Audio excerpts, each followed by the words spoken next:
Have you ever read a book that everyone seems to love, but you find yourself, well, struggling with it, at least at the beginning?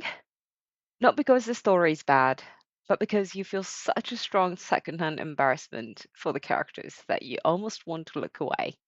Today, I'm talking about a book that eventually won my heart.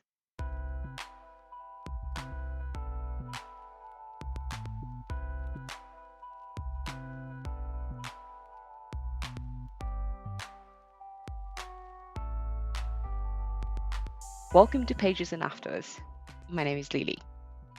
This is a place where I give voice to the feelings, questions, and lingering echoes that remain after finishing a book. There will be no polished reviews or deep analysis here, just my honest thoughts and casual reflection on the book I read. So let's get started. Welcome back to Pages and Afterwards. The book I'm going to talk about this week is The Heart's Invisible Furies by John Boyne. I picked this book up because one of the fitness influencers I follow on Instagram was raving about this quite a while ago. I have read one of his books before called Water, so I knew I liked his writing style. So the story is based in Ireland and it begins in 1945 when a 16-year-old Catherine Goggin was banished from her home village in Ireland when she gets pregnant. She then heads to Dublin, and the book follows her son, Cyril, in a 7-year increment since his childhood into his 60s. Cyril is a gay man, and as a gay person, growing up in a society dominated by strict Catholic values, at least back in the day, and intense prejudice, his life is deeply intertwined with the history of Ireland. So let's get into my thoughts and feelings. Please don't come after me. I might get some hate, or I might get some people angry because this book receives so much love. But for me, it was not a love at first sight or first sentence. Don't get me wrong, please. By the time I reached maybe 40 or 60%, 40 or 60%? No, let's just say by the time I reached the halfway of the book, I was fully invested and I was actually enjoying the book. It is a beautiful story. But in the beginning, I was honestly so irritated by Cyril and his best friend, Julian. To be honest, I felt such a strong secondhand embarrassment, particularly for Julian when he and Cyril were teenagers and going to the same school. I get it. I do understand. Maybe I was like that too. But when you're a teenager, you feel like you're the center of the universe and you think you own the world. Me and my friends used to look back in our teenage years and call it oretachi saikyo era. It's like we are invincible. We are invincible era, basically. But the truth is, you don't own the universe. You are, you're not the center of anything. But back in the day, Julian and Cyril seemed to be like that, and then they seemed like brats, and they were just causing troubles. I genuinely could not stand Julian until I was about maybe 30% into the book. That's quite a huge chunk of a book of not liking a character. It was actually hard to keep reading when I felt that, the cringe moment. Julian grows up to be a womanizer, or Julian grows up to be someone who sleeps with a lot of different women. And there is nothing wrong with it per se, as long as you're happy and as long as you're staying safe, it's good. I mean, it's okay. It's none of my business.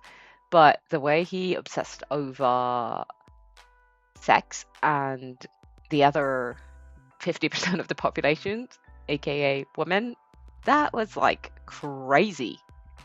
Like, I don't know, like, boy, why are you like this?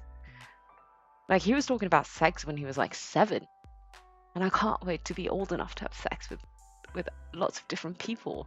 And I was like, okay, well, I don't know, like, why are you like this? And I don't know, like, he that to me, it seemed like the only thing that he talks about all the time. So I was like, Cyril, why are you friends with this guy? But anyway, Cyril is not a saint. Speaking of, Cyril irritated me in a very different way from Julian. Like, at the beginning, don't hate me. I know, I understand it's quite a harsh words, but he seemed very spineless and didn't mind hurting other people in order to protect himself. Like, he does things that I do not condone at all. Like, I understand that he did what he needed to do as a gay person due to, the possible consequences of being gay in the time and age and place that he was in back then. But still, it's not a fun experience to see those moments, like where other people are suffering because of him. I do understand that Cyril has his own suffering, and I don't mean to compare whose suffering is more like serious or like values more. It's not like that. It's just like, it's not fun watching other people getting hurt, in any kind of situation. But let's talk about the positives as well, because there are many. First, female characters are brilliant. Catherine and Alice were the two major female characters in the book, and they were pictured in a very good light. Like, they were strong and very independent, and I loved it. During the book, Cyril and Alice have some falling out, and even though I do not condone what Cyril did or how Cyril treated Alice or how he used her at all, and it was very quite painful to read, at the end I was happy to see them find their own way of like being amicable to each other, or so to speak, like finding a peace later in their life. Another thing I liked about this book is how it followed almost an entire life of one person over not only over the years, but across different countries that Cyril ends up living in. And, given the time, places changing over the years, seeing how Cyril, or a gay person, was treated differently, not just across decades, but across like different countries, was eye-opening as well. Like, it shows how much your environment can affect the life you live, and how it can drastically change if you change your environment, or if you have the luxury and freedom to change your environment, because not everybody can do that. But it was interesting to see as well. But I also have to say that I do have one regret, which is I wish I'd known much more about Irish history and politics over the years. Like, I do have a vague understanding of Irish independence in the IRA, or Catholic values, or other historical events that are referenced in this book. But my knowledge is probably nowhere near enough to grasp the true meaning and nuances of what was described or what Cyril was going through back then. So I think I will have to say that I might have missed a few key points, a few key takeaways due to lack of my knowledge on the history and context of Ireland. But overall, this life story of one man definitely reached me.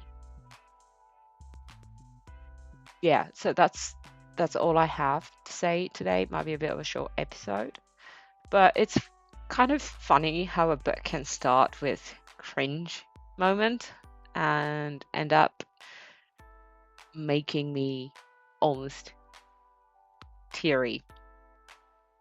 So, have you ever had a character that gave you such bad secondhand embarrassment that you almost gave up on a book? Or maybe a book that you grew up to love despite a rocky start? I would love to hear your "it got better" book stories, so please do let me know in the comments. All right. Thanks for listening today. I hope this episode gave you something to think about. If you enjoyed our time together, please follow the channel or leave a comment. That would help me keep going. I'll see you in the next episode. Bye.